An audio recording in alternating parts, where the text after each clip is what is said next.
Hi, my name is Kevin Monojati, and today I'm going to be showing you a little bit about baking sourdough bread. I've cleaned off a little bit of the counter here at the kitchen at 250 South Chester, which is where I currently am residing, and I've laid out my ingredients and most of my tools that I'm going to be using for this baking adventure. On the left over here we got some flour. I like to liken it to physics. It's got structure, it's got integrity, and it's universal in pretty much everything from gravies to breads to cakes, desserts.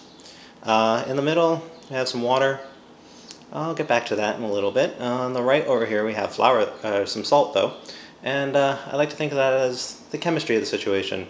You only need a little bit of it, and it sure helps in ways that we can't quite completely describe.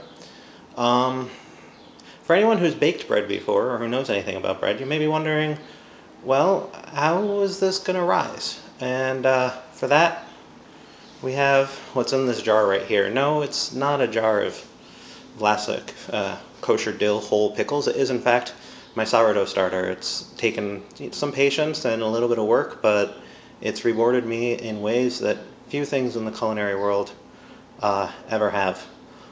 We'll talk about this in more detail, but for right now, just know that it's a mixture of flour, salt, water, that's been sitting in my refrigerator and aging ever so gracefully for the last 6 months. What I've gone along and done here is formed what's commonly referred to as the sponge. It's sort of a enhanced metabolism resting place for the yeast. It allows it to acclimate to room temperature instead of having previously been in the refrigerator, which allows it to get all excited and start eating the flour and forming carbon dioxide and all the beautiful byproducts that give sourdough its characteristic taste. For information's sake, what's in here is 1 cup of the aforementioned starter, half a cup of water, which I kind of like to refer to as the element that binds everything together. It doesn't really relate to any of the sciences per se, but it certainly is found in everything. And what else is in here? Half a tablespoon of the salt. So what's going to happen now is I'm going to add this sponge to a little bit of flour and sort of help to encourage the yeast a little bit more and be one step closer to baking some bread. Our sponge is in, and 1 cup of flour and 5 minutes of stirring with a fork later, and we've ended up with this. It's kind of an intermediate stage. It's the last one before the bread dough will actually take shape.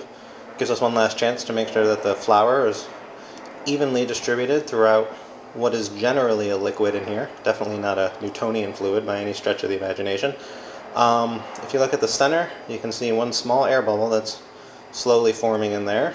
That's a good sign. It means our yeast is alive. The entire room kind of smells a little bit like beer, and that's kind of one of the side effects, is that one of the byproducts of the yeast is a small amount of alcohol. And now at this stage, I say this looks pretty good. We can add the rest of the flour and form a ball of dough.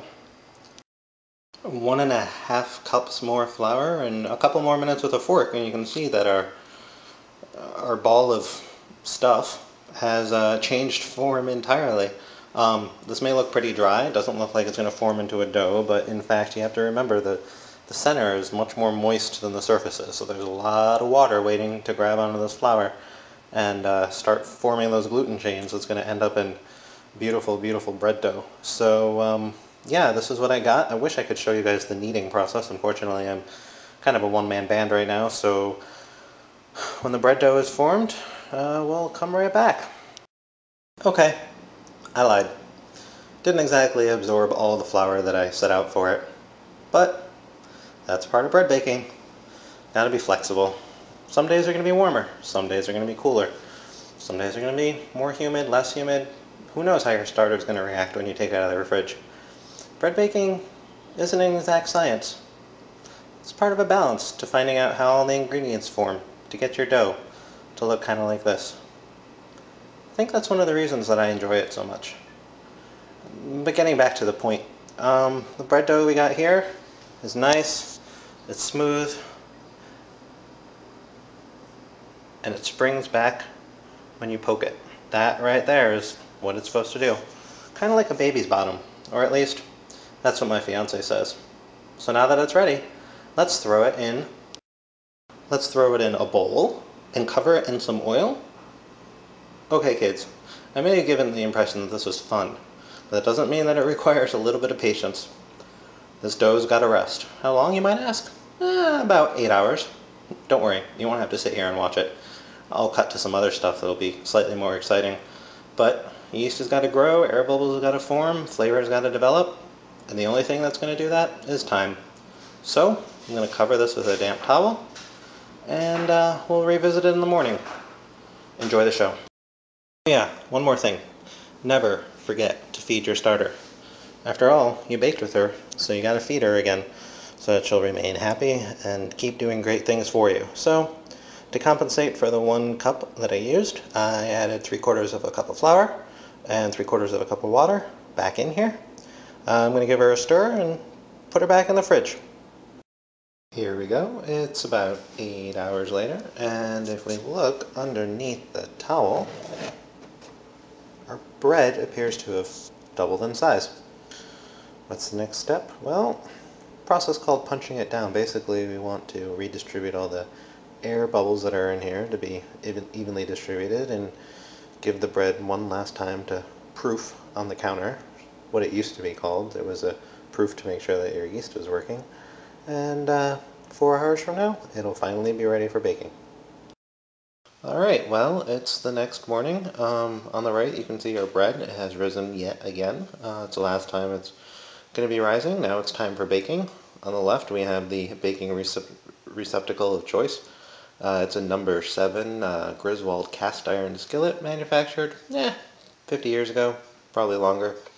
Nothing better for baking sourdough bread, in my opinion, and about 50,000 other things. As a Caltech undergraduate, I highly recommend picking one of these things up. The good stuff's on eBay, but it won't be too expensive, and the best part about it is you don't have to use soap to clean it. Anyway, the next stage is putting the bread in the parchment paper into the cast iron skillet. I got the oven preheated for 400 degrees. One little final bit of tinkering, but other than that, the bread will basically bake on its own, and in about 35 minutes, we'll have the perfect loaf of sourdough. I'll just be quick and show you guys what I did here. Yes, this is a normal oven, just like any other oven. Don't think I'm hiding any secrets. All I did was score the bread with a less than sharp knife in the hopes of putting it cross on the top, and what that's going to do is it's going to make sure that the bread rises in a predictable way to increase lift and make sure that it doesn't pop everywhere, because we don't want it to pop everywhere. Sorry for having you look at my dirty stove. It's now 6:40 in the morning. Half an hour from now, we'll have a loaf of bread. And there you have it. One perfectly done, crusty loaf sourdough bread. Now, what you missed me doing was burning my hands as I took this out of the oven, but there's a point to that, in that this has to cool. So, another half an hour, and then we can finally eat.